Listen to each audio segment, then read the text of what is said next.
Vamos a darle seguimiento al programa y el siguiente punto es el punto del soporte. ¿Qué es lo que tendremos que hacer con aquellos pacientes que ya sabemos que están en un escenario de cuidados paliativos o de calidad de vida, de soporte de la calidad de vida, y por lo tanto tenemos que abordarlos? Y bueno, invitamos al doctor Alejandro Martínez Frías del Instituto Nacional de Pediatría que nos hable al respecto. Gracias, doctor. El doctor Marco Aguilar no me va a dejar mentir. Nuestros maestros en el Instituto Nacional de Pediatría siempre nos comentan a los residentes de oncología lo siguiente: el arte del tratamiento de un niño con cáncer es justo el soporte. Es muy fácil y muy padre seguir un protocolo de tratamiento, seguir probablemente 5 líneas de tratamiento como nuestro paciente con el tumor de Wilms, pero muchas veces, y me incluyo, se nos olvida esa parte tan importante que es el soporte. Cuando vamos a dar soporte a un niño que está en cuidados paliativos, es súper importante que nos situemos en qué fase de la enfermedad estamos. Porque no es lo mismo el soporte que vamos a dar a un niño durante el tratamiento de primera o segunda o tercera línea. No es el mismo soporte que vamos a dar nosotros a un paciente que ya está en cuidados paliativos. Y puede ser que el paciente ya está en una enfermedad incurable, pero en fases tempranas, o el paciente esté en una fase de la enfermedad incurable en fases tardías, o muy diferente es, como comentaba Alex, que esté en fase terminal. Porque las acciones que vamos a hacer son muy diferentes. Voy a ser breve, porque hablar de soporte es prácticamente mucho tiempo. Me voy a enfocar en puntos muy específicos. El primero es en la fatiga.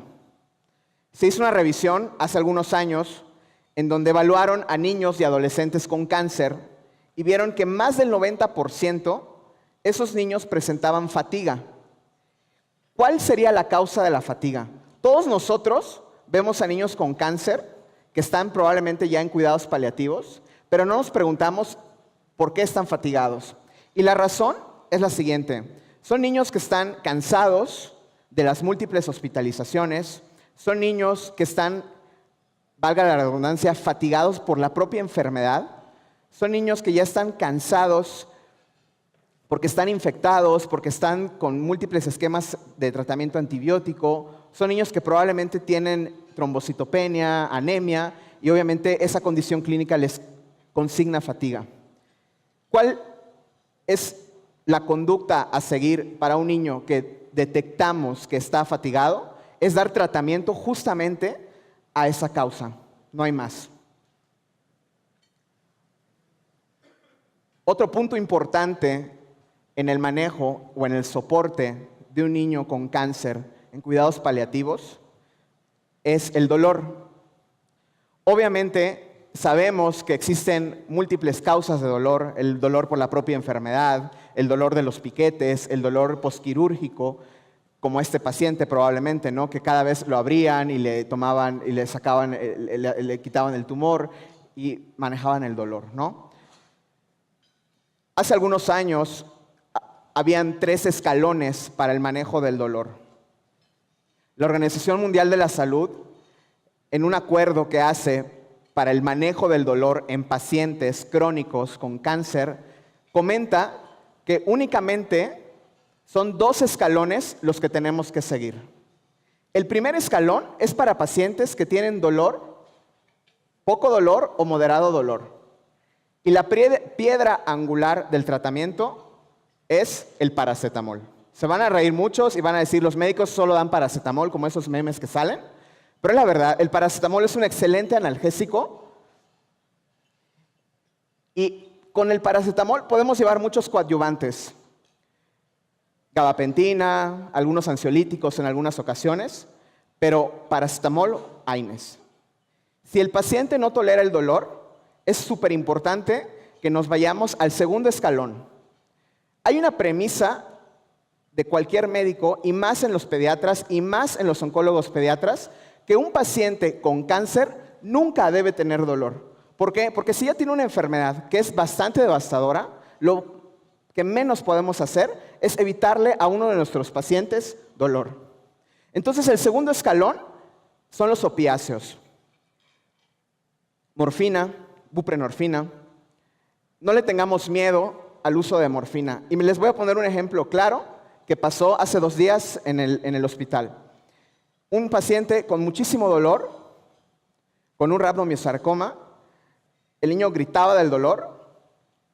Indicamos la morfina y un personal de la salud le dijo a la mamá que la morfina es para pacientes terminales, que están en fase terminal. ¿Por qué? Porque hay ese concepto de que una infusión de morfina es para que el paciente prácticamente se vaya. Y no es así.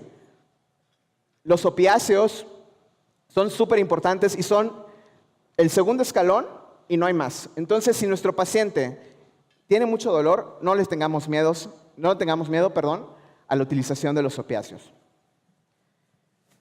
En tercer lugar, en cuanto al soporte, es algo también que dejamos pasar. Y a veces no queremos hacerlo, probablemente porque no sepamos o porque no queramos. Y eso es la cuestión nutricional de nuestro paciente. ¿Cuántas veces tenemos un paciente flaquito, gordito, o que ha perdido peso por el tratamiento y lo mandamos con nutrición, ¿no? Y es una conducta correcta, porque finalmente los especialistas en eso son los nutriólogos.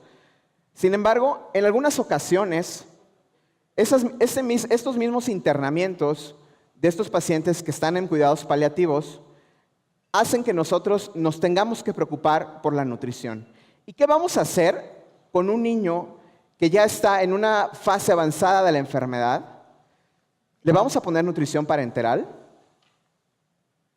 ¿Le vamos a dar una dieta alta en carbohidratos, alta en calorías, alta en grasas, omega 3, aminoácidos? Realmente, por lo que nosotros debemos abogar en estos pacientes es porque el niño que ya va a fallecer, ¿sí?, coma a complacencia, lo que el paciente quiera. Realmente, en lo que estuvimos revisando, no existe una guía para nutrición en pacientes pediátricos. Cuando nuestro paciente está en una fase avanzada de la enfermedad, nosotros debemos optar, primero, que nuestro niño esté hidratado. ¿Por qué? Porque la propia enfermedad, mientras más avanza, hace que el paciente se deshidrate. Entonces, cuidar mucho las mucosas del paciente, cuidar mucho el estado de hidratación. ¿Y cómo le vamos a decir a los papás? Pues darle líquidos, lo que el paciente obviamente tolere. Si el paciente ya no puede comer, probablemente hidratar las mucosas con alguna gasa, porque es algo que mucho les preocupa a los papás, que coman, porque nuestro contexto cultural habla de la alimentación como un buen signo, ¿no? Si nuestro niño come, es que está bien. O cuando llega el niño y nos dicen los papás, es que no está comiendo. Y es súper importante que sepamos que los niños dejan de comer. Los niños con cáncer terminal dejan de comer como parte, pues, de la historia natural de la enfermedad. Entonces es muy importante que nosotros, cuando hablemos con los papás, les digamos que probablemente el niño deje de comer, que el paciente coma lo que quiera, una dieta a complacencia, y evitarnos estar invadiendo al niño con gastrostomías, con nutriciones parenterales o con situaciones que todavía van a hacer que el niño pues ya no quiera. Entonces, muy importante la nutrición. Otro punto que nosotros debemos de tener en cuenta es la infección y la fiebre. ¿Qué pasa con esos niños que ya están en cuidados paliativos y que regresan nuevamente al hospital por un cuadro de infección, por un cuadro de neumonía, por un cuadro de sepsis? Entonces, algunas de las recomendaciones que incluso hacemos en el hospital es la siguiente. Si nuestro paciente está en una fase de la enfermedad terminal, pero en una fase temprana o inicial, podemos dar tratamiento dentro del hospital, podemos aplicar medicamentos intravenosos. El tiempo mínimo necesario. ¿Por qué? Porque es un paciente que todavía no está muriendo. Es un paciente que todavía puede tener una calidad de vida confortable en casa. Si nuestro paciente se encuentra en una fase final de la enfermedad, en una enfermedad avanzada, lo importante aquí es que no hospitalicemos a nuestro niño para estar poniendo medicamentos intravenosos, para estar abordando, para estar buscando una infección. Podemos dar tratamiento antibiótico tomado vía oral, dirigido a nuestra sospecha diagnóstica, y podemos irlo citando para ver cómo va. Y es importante también que nuestros papás sepan que nuestro paciente puede presentar infecciones, pero aún más importante es que nosotros, médicos, capacitemos a esos familiares. Obviamente el manejo de la fiebre es muy importante y repito, paracetamol, AINES, para bloquear el malestar por la fiebre. Otro punto importante en el soporte de un paciente que está en cuidados paliativos, pues es la anemia y el sangrado. Obviamente, muchos de nuestros pacientes con leucemia linfoblástica, mieloide, pues probablemente fallezcan de sangrado o de un choque hipovolémico. Pero para que llegue esto, pueden pasar algunas semanas, algunos meses. Es probable que nuestro paciente regrese a la consulta porque está disneico, porque está fatigado, porque tiene epistaxis, porque tiene gingivorragia. Y también es muy común que nosotros los residentes tomemos una biometría hemática, veamos cómo está la hemoglobina, ver si tiene criterios para transfundir, etcétera, etcétera, etcétera. ¿Cuál es la recomendación? Que si nuestro paciente que está en cuidados paliativos o en soporte para la calidad de vida, si nuestro paciente llega a urgencias o a nuestro consultorio con estos datos clínicos de disnea, de taquicardia, de fatiga, y nosotros lo vemos que luce anémico, pues únicamente es llevarlo y transfundirlo. Hacer más fácil para el paciente y los familiares este proceso.